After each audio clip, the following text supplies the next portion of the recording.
Alors ici, j'ai un document InDesign dans lequel la même image est vue comme ceci en fait. Vous voyez? Bon, c'est juste un exemple des formes que j'ai faites comme ça rapidement. Donc bien sûr, au départ du document ici Photoshop avec les différentes compositions de calque. Bon, principalement, c'est celle en noir et blanc et celle noir et blanc plus teinte de saturation. Je pense que c'est ces deux-là qui sont utilisés dans InDesign. Donc les compositions de calque ont servi dans InDesign. Alors comment vous obtiendriez ce genre de choses a priori dans InDesign?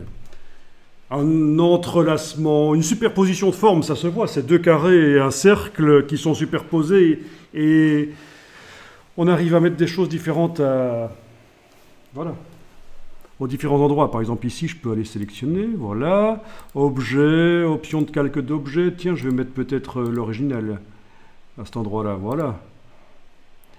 Ok, ici en bas aussi, tiens, je vais le sélectionner. Objet, option de calque d'objet, ce serait peut-être bien de faire un raccourci clavier parce qu'à force d'aller là-dedans, je vais commencer à me fouler le doigt. Ok, voilà, etc. Donc c'est toujours la même image, mais c'est la même image. Et je peux changer chacune des formes. Comment vous feriez ça? Je vous laisse mijoter un peu pendant 3 minutes et puis on va voir si vous trouvez.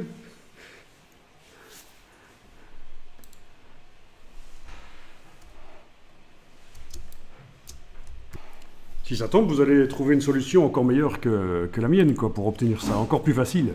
Pourquoi pas? Ça, c'est possible.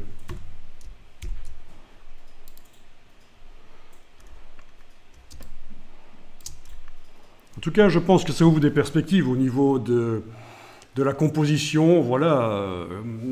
Imaginez, vous devez faire une composition et vous avez peu de photos. On vous a refilé peu de photos et on vous oblige à utiliser ces photos-là. Déjà, ça peut être utile de faire ce genre de choses, quoi. De montrer la même image mais différemment.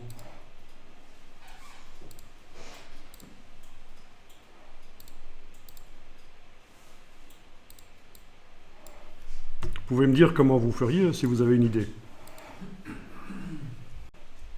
Alors il est un peu à court de mémoire, donc il me montre une image pixelisée. Oui, mais non, finalement ça revient correct. Parce que dans affichage, performance d'affichage, on est quand même en affichage de qualité supérieure, mais voilà. Et alors j'utilise dans InDesign le GPU, les processeurs de la carte graphique, puisque dans le menu affichage, ça me propose de passer en aperçu avec le CPU.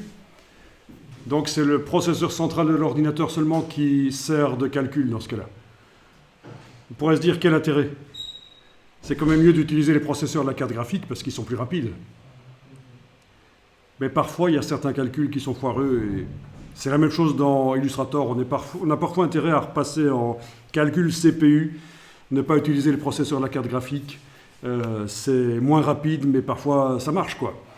Mais je vous dis tout de suite, la solution à la question ne se trouve pas de ce côté-là, en fait. C'est juste que je viens juste de vérifier dans le menu affichage que j'étais bien en GPU. Donc si ça me propose de passer en CPU, c'est que je suis en GPU.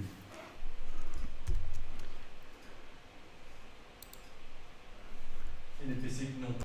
Alors, les PC qui n'ont pas de carte graphique, ça peut poser de gros problèmes. Enfin, qui n'ont pas de carte graphique secondaire. Parce qu'il y en a toujours une pour... Mais enfin, il y a toujours celle qui est sur la carte mère. Mais oui, évidemment, là, ça rame, ça peut bien ramer, en fait. Donc, vous avez toujours dans les réglages ici, les réglages de performance, en fait. Et c'est vrai qu'il vaut mieux pas... Il vaut mieux pas travailler Illustrator sur un PC faible, genre qu'est-ce qu'il y a comme PC faible ou comme Mac faible, les MacBook Air, les Air je pense. Ça doit être un peu faible quand même au niveau de carte graphique, non? Mais bon, peut-être pas tant que ça finalement. Le 2020 avec la puce M1, ça fonctionne bien. Oui, la puce M1, mais il y a une carte graphique. Euh, Oui, il y en a une qui intègre dedans. La puce M1, oui, ça... Ouais, ça, c'est Paraît que ça marche bien. J'ai hésité à prendre la puce M1. un MacBook Air M1, il fonctionne bien. Ah ben super. Ça évolue. Voilà, voilà. Bon, allez, un petit tour dans Photoshop. Je vais modifier. Teint de saturation là. Ouais. Ok, faisons ça. Enregistrer. Voilà. Allons voir dans InDesign. Il devrait repérer à un certain moment.